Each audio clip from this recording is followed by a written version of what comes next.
Hello everybody, happy Saturday. It's DaddyGuru here at Casa Kāma. How are you?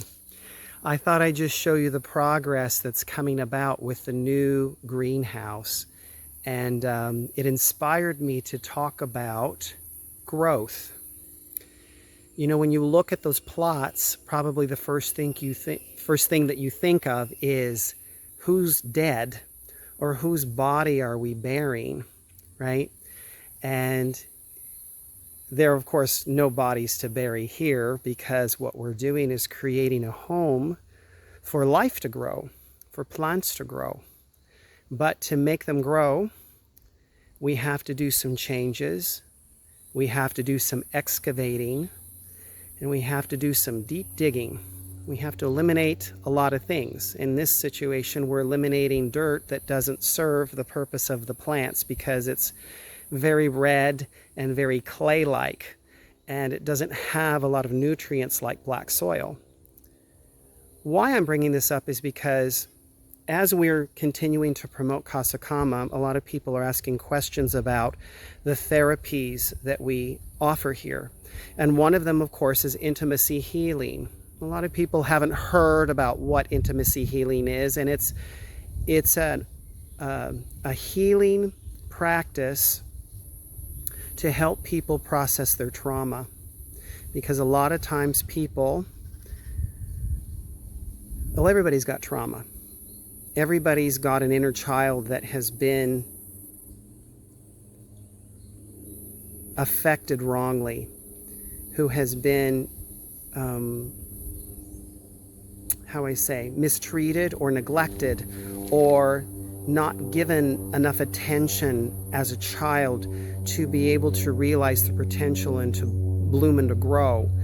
And especially in today's world where everything is so technology centered, it's really hard to connect, even for families to connect, because both parents are working, they're coming home, they're tired, their children, want to be able to connect with their parents and understand. And even when the kids are at school, it seems like everything is technology driven and there isn't a lot of interaction really between the children. It's just a bunch of facts being thrown around, and then they head back home and see the disconnect with their parents.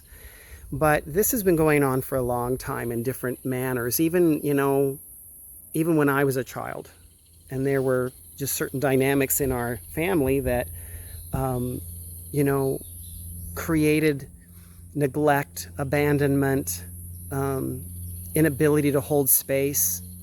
I'm fortunate enough to know that my parents did love me. And the reason I can say that is because they were not afraid to be intimate with me. Intimacy is very important to connect to anybody, even if it's just holding someone's hand or giving them a kiss on the cheek or to hug them. It's an exchange of energy to rebolster up their vibration. And when you are in densities, when you're having a hard time even as a child and you don't get that boost, you suffer. And then it gets logged in the ego and you begin building these expectations that you're not good enough, or that you're not loved, or that you have to do more to be appreciated. So intimacy healing goes on many levels. Even in the darkest of levels, I've been using it to treat young men, actually men from all ages and walks, to be able to process their trauma. And some of these men have experienced physical abuse, sexual abuse, verbal abuse, alpha abuse, or simple neglect. And it's affected them all their lives, to the point that it's not only blocking their lives, it's blocking their sex lives too, because a lot of that ability to manifest your reality and to see yourself is embedded in your kundalini, which are your lower three chakras.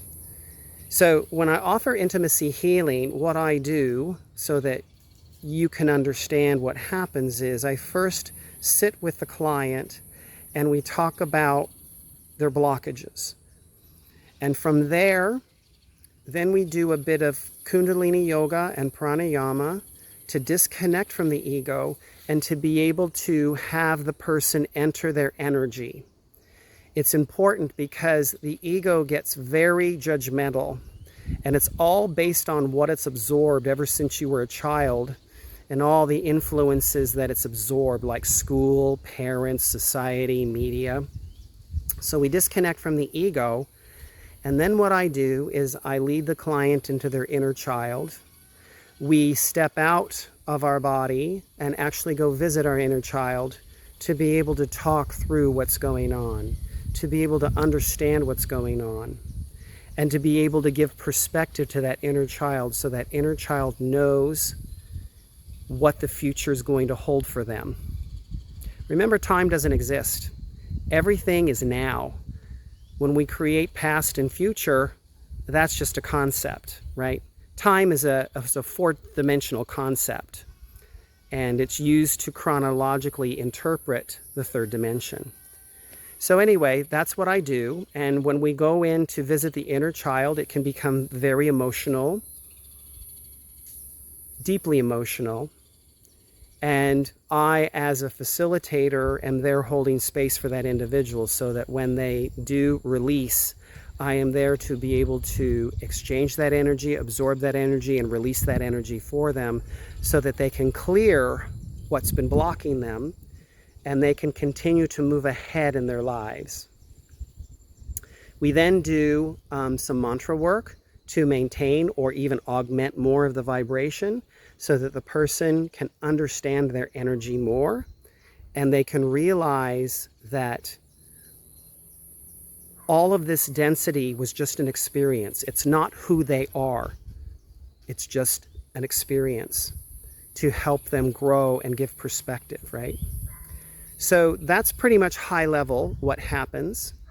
And if you have more questions, definitely reach out to me. I'd be more than happy to answer them. I've been getting clients already here, and that's lovely. Everybody's got trauma. Everybody needs to process it, and everybody deserves to see their full potential and to love themselves and to accept themselves. So if you're interested, please reach out to me. You can go to www.casakama.life, or you can send me an email at casakama.life@outlook.com, and I'll be more than happy to speak with you. And also use my phone number on WhatsApp, which is 7154-3100. Okay? So Namaste, Sat Nam, get out of your head, stay in your heart. Much love. Talk to you soon.